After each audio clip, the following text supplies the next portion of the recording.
અમદાવાદ શહેર ક્રાઇમ બ્રાન્ચની એક ટીમે નાના ચિલોડા વિસ્તારમાંથી અમન શર્મા નામના વ્યક્તિની કુલ 100 રૂપિયાની 373 નકલી નોટો સાથે ધરપકડ કરી છે. તો અમન શર્માએ બજારમાં આ નકલી નોટો ચલાવીને લોકોને છેતર્યા હતા. તો આ નકલી નોટોનો ધંધો ક્યાંથી ચાલી રહ્યો હતો અને તેના મૂળ ક્યાં સુધી ફેલાયેલા છે તેની માહિતી આરોપીઓની પૂછપરછ દરમિયાન બહાર આવવાની શક્યતા છે. તો ધરપકડ કરાયેલા આરોપી અમન શર્માની પૂછપરછમાં એક ચોંકાવનારો ખુલાસો થયો છે, જેમાં તેણે પોલીસને જણાવ્યું હતું કે તેણે આ નકલી નોટો કુરિયર દ્વારા મંગાવી હતી. આ નોટોનું પાર્સલ નોઈડાથી આવ્યું હોવાનું બહાર આવ્યું છે.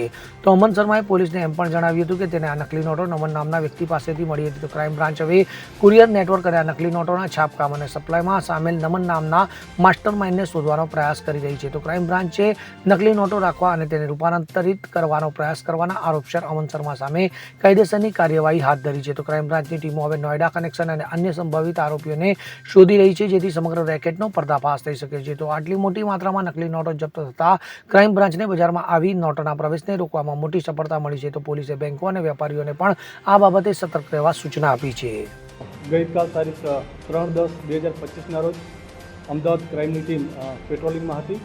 એ દરમિયાન સાબરમતીના નદીના કોતર છે નંદીગ્રામ નાના ચિલોડા પાસે, ત્યાં એક ઈસમ છે જેનું નામ અમન ઉર્ફે બાબુ વિનોદ કુમાર શર્મા છે.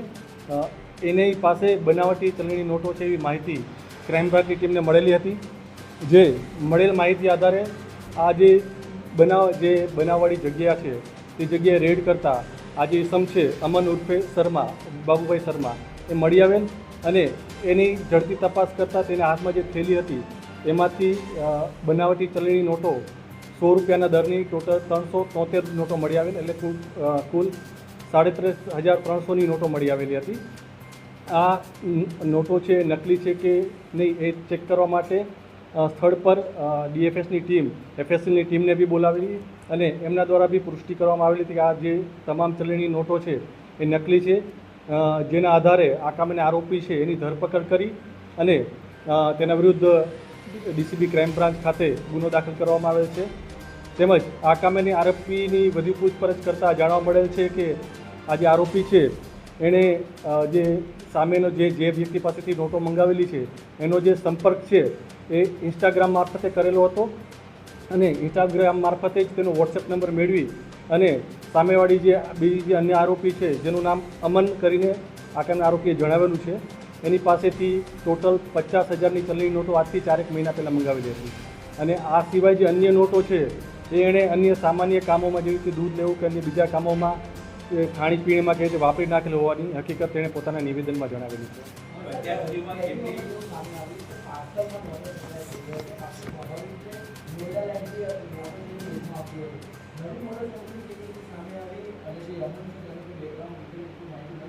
આ કામે જે અમન છે એનો વોટ્સએપ નંબર મળેલ છે અને એની જે વિગત છે એ ટેકનિકલ રીતે મેળવવાની ચાલુ છે.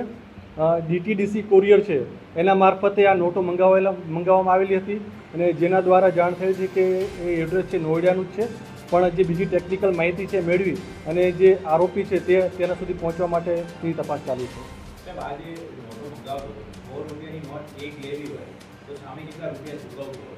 આ કામેના આરોપીએ ટોટલ 50,000ની નોટો મંગાવેલી હતી અને જેના પેટે એણે 9,000 રૂપિયા ફોનપેથી ચૂકવેલા હતા.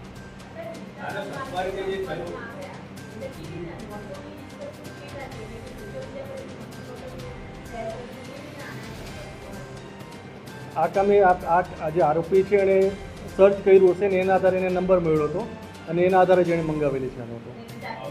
જાતે સર્ચ કરે.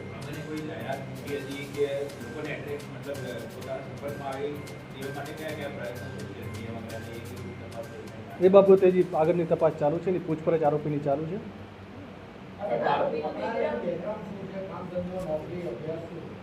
આરોપી જે અમન છે એ 12 પાસ છે અને એના 2 બ્રધર છે અને એના ફાધર છે અને એ બધા સાથે ફર્નિચરનું કામ કરે છે કોબા ખાતે.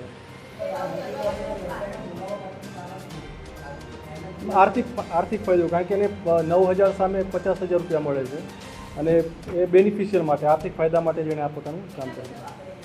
એમાંથી 33,300 પડ્યા છે 50,000, બાકીના રૂપિયા એને વાપરી નાખ્યા છે મૂળભૂત માટે.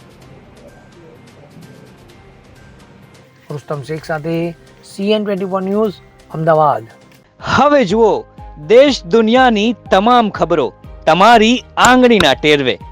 ઉઠાવો મોબાઈલ અને ગૂગલ પ્લે સ્ટોર પરથી ડાઉનલોડ કરો અમારી CN24 ન્યૂઝ મોબાઈલ એપ.